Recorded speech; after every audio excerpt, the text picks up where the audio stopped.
Jumpa kembali bersama saya Daniel Gihundia Limbong, mahasiswa Grave International Theological Seminary dalam program Merenungkan Firman Tuhan Setiap Hari. Jadi, pada kesempatan kali ini, saya mengajak saudara-saudari semua untuk merenungkan firman Tuhan yang terambil dari Amsal. Dari Amsal pasal yang ke-16 ayat yang ke-25. Dari Amsal pasal yang ke-16 ayat yang ke-25 yang berbunyi, ada jalan yang disangka lurus tetapi ujungnya menuju maut. Ya, akan saya ulangi sekali lagi. Ada jalan disangka orang lurus tetapi ujungnya menuju maut. Ya, saudara-saudariku yang terkasih di dalam nama Tuhan Yesus Kristus. Pada kesempatan kali ini kita akan membahas yaitu mengenai topik jalan. Tetapi jalan yang akan kita bahas pada kesempatan kali ini bukanlah jalan sembarang jalan ya. Karena jalan yang akan kita bahas ini adalah jalan menuju ke surga ya.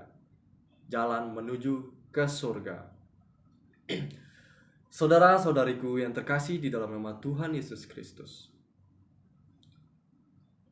Pada saat ini, banyak sekali denominasi agama yang mengajarkan tentang jalan keselamatan ini dengan berbagai macam-macam. Ada yang mengatakan bahwa keselamatan ini harus melalui ini. Lalu si B, keselamatan ini harus melalui itu. Dan si C dan lain sebagainya mengajarkan yang berbeda-beda gitu. Dan tentunya Tuhan pasti hanya memberikan jalan itu dengan satu jalan ya. Tidak mungkin Allah memberikan jalan keselamatan itu dengan berbagai macam jalan ya. Karena kalau seperti itu maka Allah itu tidak konsisten. Masa si A, kalau kamu mau diselamatkan maka kamu harus begini. Lalu Tuhan berkata kepada si B, kalau kamu mau diselamatkan berarti kamu harus begitu. Nah, ini tidak mungkin gitu. Jadi keselamatan yang diajarkan Tuhan hanya ada satu. Ya. Dan pada kesempatan kali ini kita akan membahas mana jalan yang benar. Ya. Saudara-saudariku yang terkasih di dalam nama Tuhan Yesus Kristus. Ketika manusia pertama, Adam dan Hawa jatuh ke dalam dosa, maka dari saat itulah manusia tidak bisa lagi berkomunikasi secara langsung oleh Allah. Karena ada sesuatu yang membatasi, yaitu apa? Yaitu dosa. Dosalah yang membatasi antara manusia dengan Allah. Dosa tidak mungkin bisa bersatu dengan Allah karena Allah adalah Maha Kudus, Maha Suci. Ya. Karena saking kudusnya, maka setitik dosa pun tidak bisa menjumpai Allah. Oleh sebab itu, manusia pertama, yaitu Adam dan Hawa, ketika jatuh ke dalam dosa, maka ia tidak bisa lagi berkomunikasi secara langsung dengan Allah. Tetapi pada saat itu,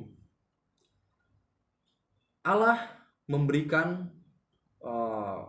suatu janji kepada manusia. Janji keselamatan. Karena pada saat itu posisi Adam dan Hawa ini adalah calon-calon manusia yang akan dihukumkan. Karena konsekuensi dari dosa yaitu adalah penghukuman. Kalau kita lihat di dalam Roma pasal 6 ayat yang ke-23, di situ dikatakan katanya, Roma pasal 6 ayat 23, sebab upah dosa ialah maut, tetapi karunia Allah ialah hidup yang kekal dalam Kristus Yesus Tuhan kita. Ya. Dikatakan upah dosa ialah maut. Jadi ketika Adam dan Hawa jatuh ke dalam dosa, maka dia harus dihukumkan. Tetapi saudara-saudara yang terkasih dalam nama Tuhan Yesus, Allah itu Maha Kasih. Ya. Allah itu Maha Kasih. Makanya kalau kita lihat di dalam Yohanes pasal yang ketiga ayat yang ke-16, ya, dari Yohanes pasal yang ketiga ayat yang ke-16, di situ dikatakan, karena begitu besar kasih Allah akan dunia ini, sehingga ia telah mengaruniakan anaknya yang tunggal, supaya setiap orang yang percaya kepadanya tidak binasa, melainkan beroleh hidup yang kekal. Ya. Jadi karena Allah ini mengasihi manusia, maka ia berjanji, ya, Allah berjanji akan memberikan seorang juru selamat, kepada manusia untuk menyelamatkan manusia sudah jatuh ke dalam dosa. Dan pada saat itu, ketika Allah berjanji kepada manusia untuk mengirimkan seorang juru selamat, Allah memberikan tugas kepada manusia untuk melakukan yang namanya ibadah simbolik. Ya. Jadi sambil menunggu juru selamat yang dijanjikan Allah itu datang, Allah memerintahkan manusia melakukan yang namanya ibadah simbolik. Ya, ibadah simbolik itu adalah kita harus mengambil seekor domba, ya, dan domba itu kita taruh di atas mezbah. Mezbah itu adalah suatu batu yang disusun sehingga berbentuk sebuah meja. Nah, disitulah kita taruh domba itu dan kita sembelih. Nah, sambil menyembelih domba tersebut, kita harus mengakui dosa kita, bahwa kita ini adalah manusia yang berdosa. Dan domba ini adalah melambangkan juru selamat yang telah dijanjikan oleh Allah itu. Nah, jadi domba ini melambangkan juru selamat yang akan menyelamatkan kita nanti, yang juru selamat yang akan datang. Ya, saudara-saudariku terkasih dalam nama Tuhan Yesus Kristus. Setelah manusia melakukan ibadah simbolik ini, maka manusia harus mengaminkannya dan harus percaya bahwa domba ini adalah simbol yang menyelamatkan sang penebus yang akan menyelamatkan manusia. Sesudah itu, ketika Tuhan Yesus datang ke dunia, ia disalibkan, dan pada saat itu tidak ada lagi yang namanya ibadah simbolik, karena juru selamat yang dijanjikan kepada Allah ini sudah datang. Oleh sebab itu ibadah simbolik berhenti dan beralih kepada ibadah hakikat. Karena domba yang tadi menyimbolkan Yesus Kristus atau juru selamat yang dijanjikan itu sudah datang, dan pada saat itu juru selamatnya sudah disalibkan. Oleh sebab itu ibadah simbolik berhenti dan beralih kepada ibadah hakikat, di mana ibadah hakikat itu beribadah melalui roh dan kebenaran gitu. Jadi kita tidak lagi melakukan yang namanya ibadah simbolik. Nah, untuk kita yang sekarang hidup di dunia ini, ketika kita ingin diselamatkan, maka kita harus bertobat dan percaya.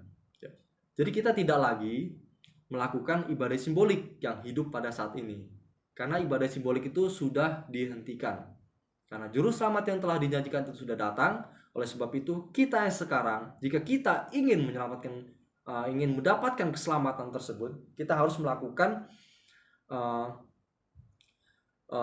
melakukan yaitu bertobat dan percaya. Ya, bertobat itu artinya kita berbalik. Mungkin kehidupan kita dulu itu sangat kacau gitu, kita sangat jahat, kita tidak pernah melakukan suatu kebaikan, tetapi ketika kita bertobat, kita mengubah itu semua, kita menjadi manusia yang memiliki karakter yang baik. Dan percaya kepada apa? Percaya kepada Yesus Kristus yang telah datang tadi, kepada Yesus Kristus yang telah mati di kayu salib, yang telah menebus dosa kita, dosa yang dulu, dosa yang sekarang, dan dosa yang akan datang. Semua dosa telah dihapus. Jadi ketika kita ingin mendapatkan keselamatan itu, kita harus bertobat dan percaya.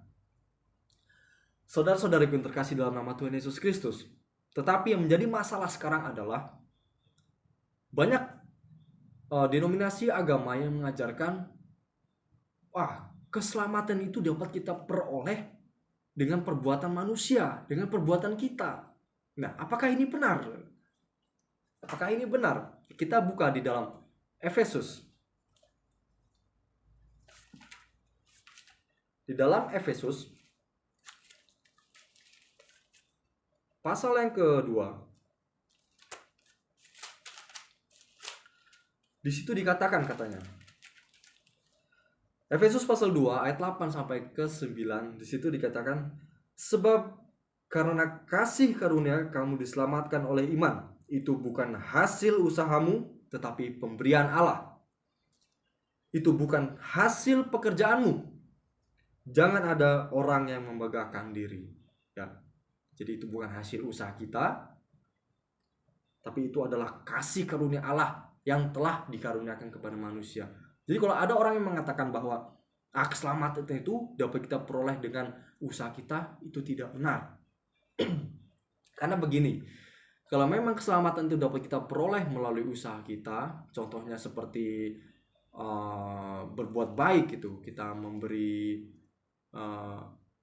sumbangan, contohnya kepada panti asuhan atau kepada orang-orang yang miskin, maka dapat dikatakan Allah itu tidak adil.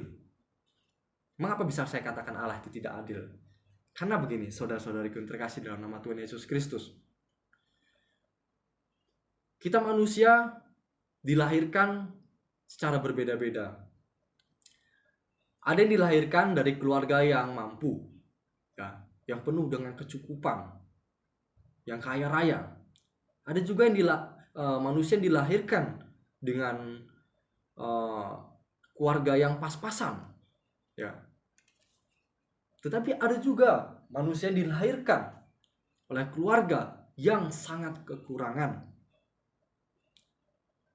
Kalau memang keselamatan itu dapat kita peroleh dengan kita berbuat baik, dengan kita memberi sumbangan, dengan kita menolong orang, maka dapat dikatakan Allah itu tidak adil.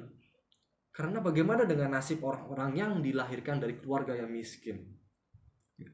Jangankan mau membantu gitu, mau memberi sumbangan kepada orang-orang di luar sana yang kesusahan.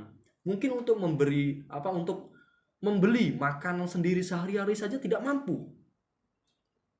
Untuk membeli makanan sendiri tidak mampu, apalagi untuk menyumbang ataupun memberi sumbangan kepada misalkan panti asuhan ataupun pada pengamen-pengamen di jalan gitu. Untuk membeli makan aja dia tidak mampu. Makanya keselamatan itu tidak dapat kita peroleh melalui usaha manusia. Karena kalau keselamatan itu dapat diperoleh dengan usaha manusia, Allah itu tidak adil. Oleh sebab itu, Allah memberikan konsep keselamatan itu dengan cara penebusan. Jadi Yesus harus turun datang ke dunia menjadi manusia, lalu ia disalibkan. Dan bagi setiap manusia yang ingin mendapatkan jalan keselamatan itu atau memperoleh kepastian masuk surga, ia harus bertobat dan percaya, ya. Jadi harus bertobat dan percaya. Jadi bukan dengan cara kita berbuat baik dan lain sebagainya. Berbuat baik dan kita memberi sumbangan dan lain-lain itu hanyalah buah dari hasil pertobatan kita. Jadi ketika kita sudah bertobat, maka kita harus menghasilkan buah, dan buahnya itu yaitu adalah dengan kita berubah menjadi karakter yang baik, ya. Kita yang tadinya mungkin hidupnya sangat kacau, tetapi ketika kita bertobat, maka kita berbuah ataupun berubah jadi seseorang yang lebih baik, kayak gitu. Saudara-saudariku yang terkasih di dalam nama Tuhan Yesus Kristus.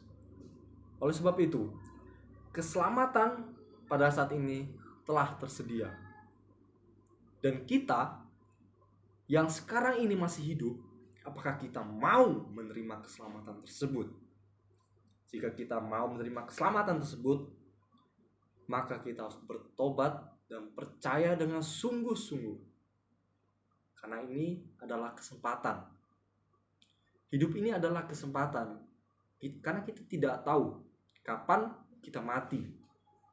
Karena kita tidak tahu kapan Tuhan datang. Karena kita tidak tahu kapan Tuhan mengeraskan hati kita. Oleh sebab itu, Bapak Ibu, saudara-saudariku yang terkasih dalam nama Tuhan Yesus Kristus, inilah waktu yang harus benar-benar dimanfaatkan.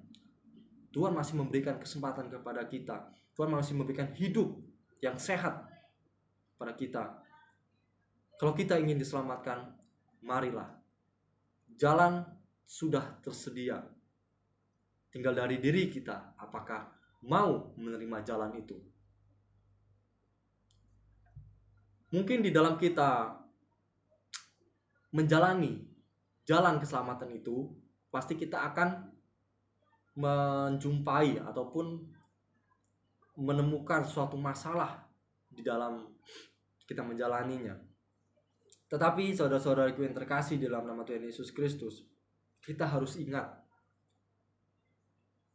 kesusahan atau penderitaan yang kita rasakan pada saat ini itu hanyalah bersifat sementara.